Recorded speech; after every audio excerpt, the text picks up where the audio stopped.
Hello guys and welcome back to another video. The Imac G4. It is truly one of the most iconic computers ever designed, and over the years I've owned quite a few of them. But I've got one sitting in my shed that's definitely in need of a good cleaning and a bit of a restoration. I picked it up cheap off a guy called John locally here in Adelaide, and it turns out this is actually the first Imac G4 model that was released. Anyway, I think it's time to see exactly what it can do in 2021. Let's get started. And here we've got a rather dirty Imac G4. From a distance it doesn't look all that bad, until you realise it's covered in a fine layer of dust all over. This is actually the first version of the Imac G4, which has a built-in 15-inch display held in place by a metallic arm. This allows you to position the display at just about any angle you'd like, a concept Apple has not explored since they discontinued the Imac G4. Even though this machine is about 19 years old, the hinge mechanism still supports the screen with next to no wobble. And that screen could do with a good cleaning. I'm hoping that the panel itself isn't damaged.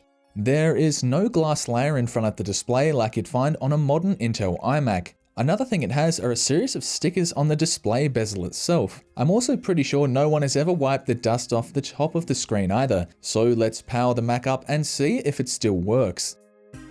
The only time I've ever seen this iMac powered up was when I picked it up from a guy called John a few years ago. Relievingly, it does indeed turn on and even seems to have a working PRAM battery, which remembers the time and certain system functions. It also has 768 megabytes of SD RAM and the base 60 gigabyte hard drive. The optical drive also ejects, so overall the system is very dirty but still functional. I began by gently wiping down the base, which immediately made a difference. Adding a bit of eucalyptus oil to the top of the display helped to dislodge the built-up dirt and grime. I'm genuinely curious to see how dirty the inside is. These iMacs tend to suck up quite a bit of dust due to the air vents on the base and top. Getting the elegant chrome stand nice and clean only required a wipe with some isopropyl alcohol. Something that did require some effort was the area the previous owner grabbed the screen from.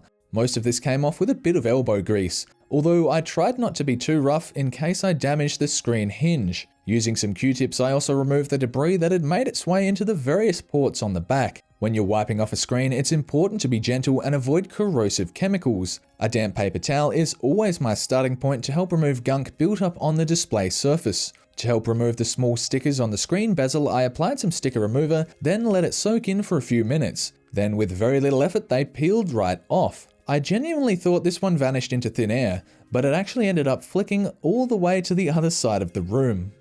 Now, here comes the fun part. To open up one of these, I'd highly recommend tipping it over with the screen facing down on a soft towel. Here we can see the aesthetically pleasing base. Apple really went to a lot of effort for something most users will never see or notice. And under the base plate, you've got access to the Airport wireless card slot and one of the two PC133 RAM slots. We'll get to the other slot, which is inside the Mac itself, and perhaps Apple didn't consider it to be user replaceable. After some careful wiggling, the logic board can be detached from the rest of the machine. If you're ever opening one of these up, I'd highly suggest following a tutorial, as the video connector is easily damaged if you remove it wrong. And here's the rather dusty board, which is circular, just like the base of the machine itself. If you know of any other computers with circular boards, please let us all know in the comments below. This right here is part of the heatsink. I say part of it as it actually connects to the rest of the metal frame, helping to cool the 800 MHz G4 processor passively. It's rather interesting that the second stick of RAM is a full-size stick, compared to the easier to access one on the other side. I'd had a look for a 512 MB SD RAM stick to bring the system to the maximum of 1 GB, but I seem to have run out. And to remove the hard disk and DVD drive, there are two screws holding a small metal shield in place. With all the other screws removed, it was still challenging to take out the drives since they fit in very snugly. Oh boy, was there ever a lot of debris on the top of the hard drive. It looks as if someone actually tried to jam paper in here as well. This sits right below the exhaust fan on the top, hence why it's so dirty.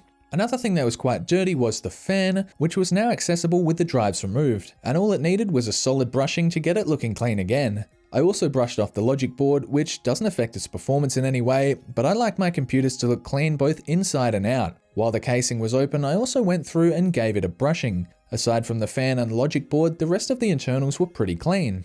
While the machine was face down, it was a good time to get in and really make sure the outer casing was as spotless as possible.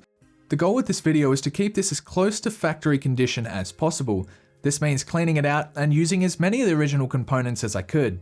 Before I apply some new thermal paste to the heatsink, I made sure to clean off the surface with some isopropyl alcohol. Up until now, I didn't realize this heatsink made contact with the rest of the chassis to help it cool better. The new thermal paste should do an adequate job of transferring the heat away from the processor. One of the most challenging parts to this disassembly has to be putting the base back on. There are several connectors that need to be attached and it has to line up a very specific way. Now the 4 Torx T15 screws can be put back in. I had to make sure the case fit back together snugly as the heatsink has to make contact with the rest of the metal frame. Last of all, the brushed metal base can be screwed on, thus completing the refurbishment. Before we test it out with some old games, I thought I would power it up to see if it's still working. Relievingly, the system booted up with no problems whatsoever.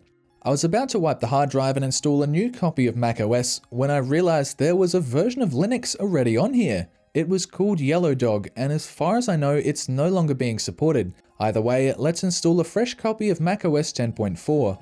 And here we have the restored Imac G4. Combining it with some Apple Pro speakers, the sound quality and volume is very good. This has to be one of the best designs Apple has ever put out. It's just so elegant. I'd go so far as to say it's timeless. The floating display not only looks great, but it's very functional and makes this machine usable in so many different locations and positions. So let's run a few old games on here. I am a bit limited with time, so we'll only be going through a few. Age of Empires 2 runs fine on this iMac. It's always a lot of fun playing this game, and I remember quite a few students used to play this over the network back in primary school. Something a little more graphically demanding is Halo Combat Evolved. This really struggles and didn't run very well at all, even on low settings. I really thought this would run alright considering it has a 32MB GeForce 2 MX graphics chip. Ah yes, the PowerPC version of Minecraft made to run on very old Macs. I tried joining the server hosted by a fellow tech YouTuber called Action Retro, but I couldn't seem to connect. The performance is actually far worse when playing in a single player world as the new chunks are being generated using the far too weak 800MHz G4 processor. This is really too slow to be playable. Web browsing is still possible, but I couldn't get a YouTube video to load. I'm sure there is a way to do this, but as I said before, I'm rushing to get this video done as I'm off on holiday tomorrow. So there we have a rather clean Imac G4. These are starting to become quite collectible, and I've got a feeling they'll be worth several $100s in the next few years.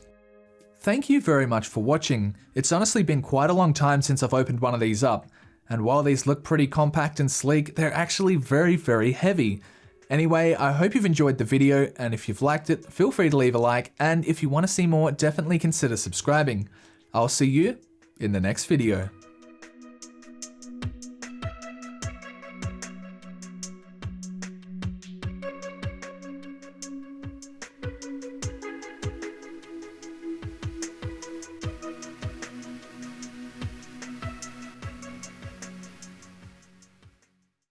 And with those stickers removed, I think it's time